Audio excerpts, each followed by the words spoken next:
jangan mudah emosi. Memiliki pada setiap individu sejak lahir.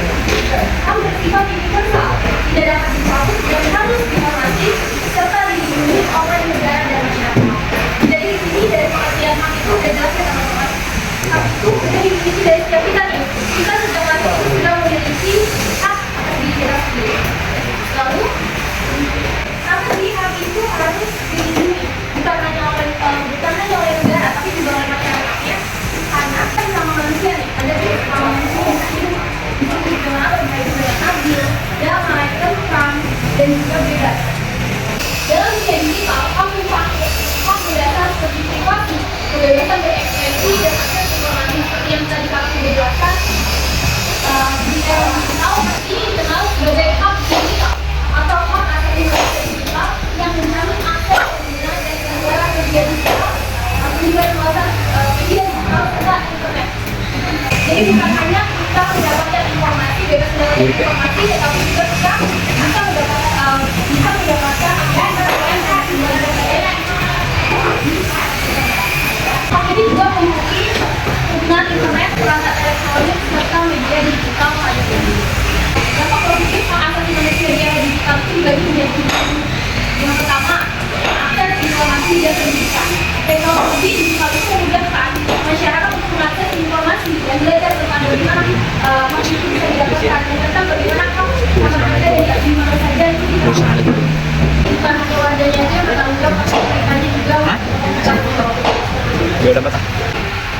berani bicara, berani bertindak. Hak asasi manusia di era digital. Nah, dari poster ini, dari tema yang aku ambil ini, berani bicara dan berani bertindak, ada nggak yang tahu maksud aku? Kalau ada yang tahu maksud aku ini, aku kasih begini. Yang tahu? Jadi dia kalau bicara di media sosial dia untuk bertanggung jawab atas apa bicara dia tersebut. Contoh-contohnya apa enggak? Itu ya teman-teman. Jadi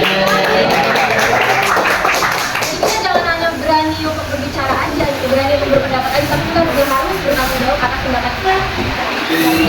Tantangan hak di era digital. Yang pertama ada privasi dan keamanan data. Pengumpulan, penyimpanan dan analisis data pribadi dalam skala besar oleh berbagai pihak, teknologi, pemerintah dan lain-lain, menimbulkan resiko pelanggaran privasi, penyalahgunaan data dan pengawasan yang berlebihan. Yang kedua adalah kebebasan berekspresi dan konten. Meskipun internet memfasilitasi kebebasan berekspresi, tantangan muncul terkait penyebaran ujaran kebencian, disinformasi, berita palsu atau hoax, serta potensi pembatasan kebebasan berpendapat oleh pemerintah atau platform media sosial. Yang ketiga ada keamanan siber dan serangan terhadap bank. Serangan siber dapat menargetkan aktivitas jurnalis atau organisasi masyarakat sipil, membahayakan keamanan data mereka dan menghambat kinerja mereka. Selanjutnya ada regulasi dan perlindungan hak di era digital. Yang pertama ada Undang-Undang Perlindungan Data Pribadi atau UPDP. Banyak negara telah atau sedang melakukan undang-undang khusus untuk melindungi data pribadi individu, memberikan hak kepada pemilik data atas informasi mereka dan mengatur kewajiban pihak yang mengelola data. Di Indonesia, UPDP telah disahkan pada tahun 2002. Selanjutnya yang kedua ada revisi Undang-Undang Informasi dan Transaksi Elektronik atau UIT. Beberapa negara melakukan revisi terhadap undang-undang yang mengatur aktivitas di dunia maya. Dan nama undang-undang khusus untuk melindungi data pribadi yang telah disahkan di Indonesia pada tahun 2002. UPDP. Ini Pak. Jawabannya ada di sini. Tadi jawab ya Kak. UPDP Kak. UP.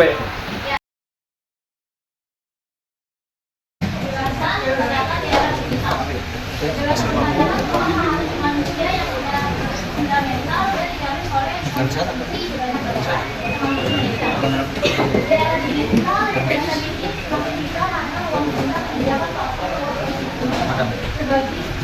Apa itu?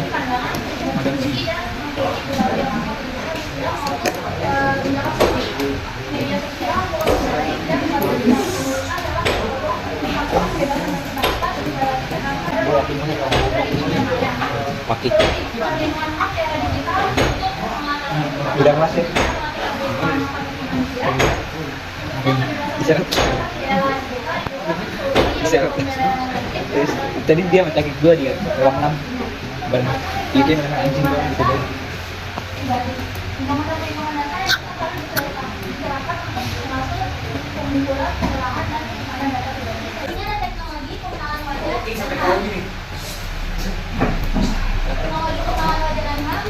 Ini gini dong.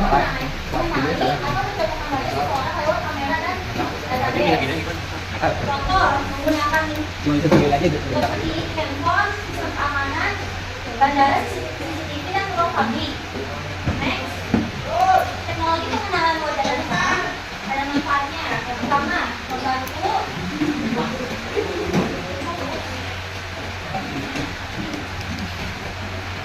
manfaatnya ada yang pertama membantu mengidentifikasi pelaku kejahatan atau orang hilang.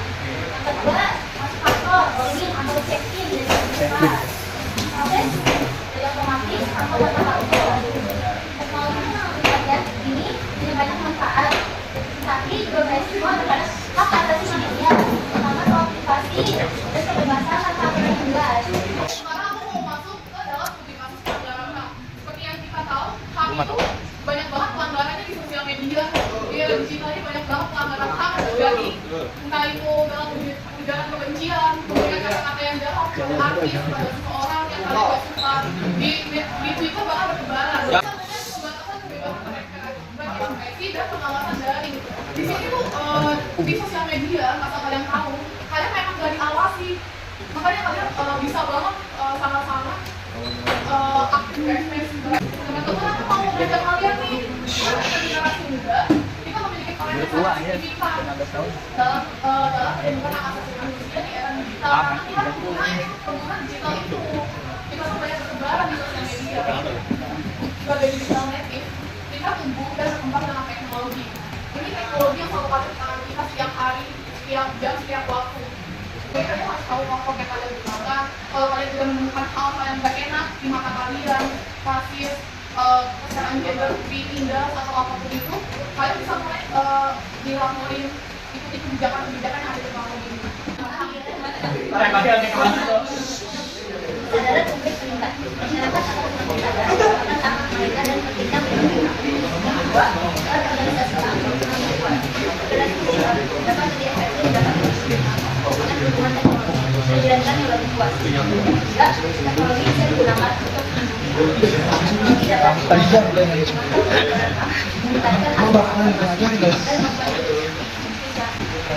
Dengan video ini.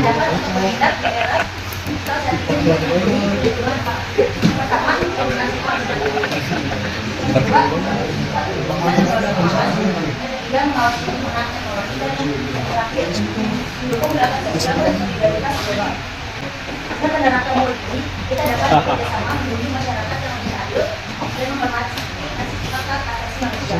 Aku mau tanya sekali aja sama kalian. Satu poin yang kalian ingat, HAM itu berlaku di seluruh dunia, itu hanya di satu negara. Dan juga HAM itu bukan hanya di digital, tapi di sosial juga kita harus. Kalau mengenai di sosial, bagaimana kita berhubungan dengan sesama manusia harus bisa saling menghargai dan menghormati. Bisa menghargai bagaimana latar belakangnya, jenis kelaminnya, warna kulitnya. Kita nggak boleh membeda-bedakan. Oh ini dia sendiri, oh ini nggak boleh. Jadi bukan hanya di sosial aja.